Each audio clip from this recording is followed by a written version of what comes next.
Snow begins to fall without a sound, not in violent sheets, but in slow, deliberate fragments, each crystal drifting through the air as though time itself has slowed. Within minutes, the landscape begins to disappear. Familiar landmarks soften, tracks vanish. The horizon dissolves into an endless field of white, where distance loses meaning and direction becomes a fragile assumption. Nothing has moved, yet the entire world has changed. Most people imagine the greatest threat of the Ice Age as freezing temperatures. Temperature was only the beginning. Cold rarely announced itself as the true danger. It worked indirectly, dismantling the invisible systems that made survival possible. A buried valley could become an impassable wall. A frozen river might support a traveler one day and collapse beneath them the next. A snowstorm could erase weeks of accumulated knowledge, transforming a well-known migration route into unfamiliar wilderness before nightfall. The environment did not simply challenge human beings, it erased certainty. Researchers studying Ice Age climates have uncovered evidence that these shifts were often startlingly abrupt. Ancient ice cores drilled from Greenland preserve tiny bubbles of prehistoric atmosphere, frozen snapshots of worlds that no longer exist. Within those silent cylinders of ice, scientists found signs that temperatures sometimes change dramatically over surprisingly short periods in geological terms. Entire ecosystems could be forced into rapid transformation, leaving every living creature scrambling to adapt before familiar patterns disappeared. Nature was not stable. It was improvising, and humanity was forced to improvise with it. This reveals another misconception. People often picture evolution as a slow march toward perfection, each generation slightly better equipped than the last. That is not how survival usually works. Evolution cannot predict tomorrow. It only preserves what worked yesterday. When the world changes faster than inherited instincts can respond, something else must fill the gap. For humans, that something was imagination. Long before cities or written language, the human brain was learning to simulate possibilities that had never happened. A hunter could picture an unseen valley before entering it. A mother could ration food based on a winter that had not yet arrived. A group could abandon a familiar homeland because they imagined conditions beyond the horizon might be less hostile than those beneath their feet. This was an extraordinary shift. Instead of merely reacting to reality, humans began negotiating with the future. Few abilities have shaped history more profoundly. Archaeologists have uncovered evidence of increasingly sophisticated tools appearing across Ice Age societies.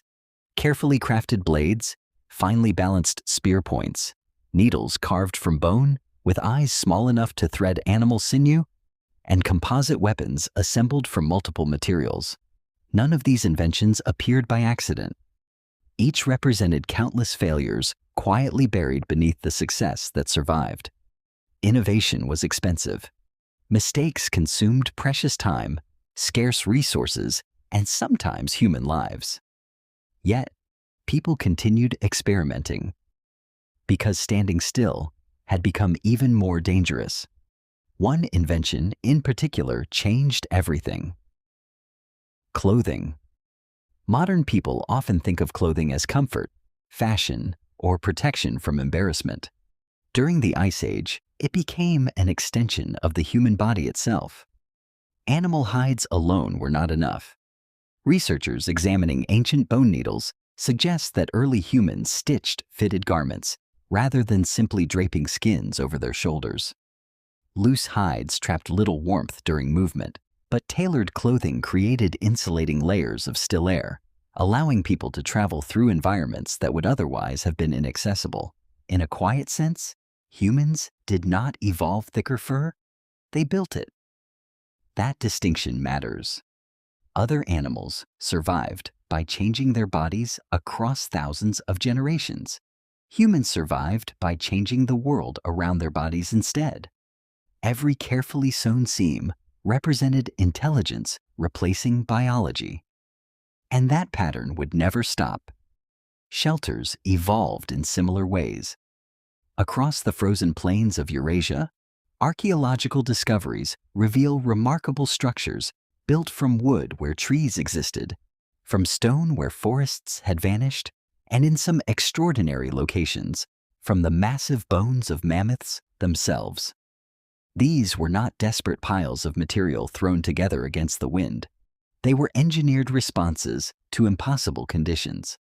Each shelter manipulated airflow, retained precious heat, and transformed hostile landscapes into temporary homes. Home. It is such an ordinary word. Yet during the Ice Age, home was not a place. It was a technology. Perhaps that is one of the deepest truths hidden within our species. Humans have always been less defined by where they live than by what they can create together. Even so, every solution generated new problems. A larger shelter required more fuel. Better clothing demanded more hides. More effective hunting tools increased dependence on skilled craftsmanship. As human societies became more capable, they also became more interconnected, each person carrying knowledge that others increasingly relied upon. Complexity became another survival strategy, and complexity carries a hidden cost. The more a community depends on shared knowledge, the more dangerous the loss of any individual becomes.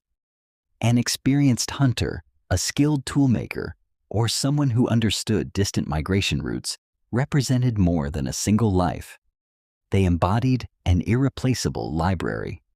For perhaps the first time in evolutionary history, information itself had become one of humanity's most valuable resources. The Ice Age was no longer selecting only for stronger bodies. It was selecting for stronger minds. And somewhere beyond the next ridge of snow, beyond the reach of every campfire and every carefully built shelter, another group of humans was facing the same relentless winter. They looked remarkably similar. They made tools. They buried their dead. But they were not us. Soon, two kinds of humanity would share the same frozen world. Only one would remain. Like and subscribe. See you in the next.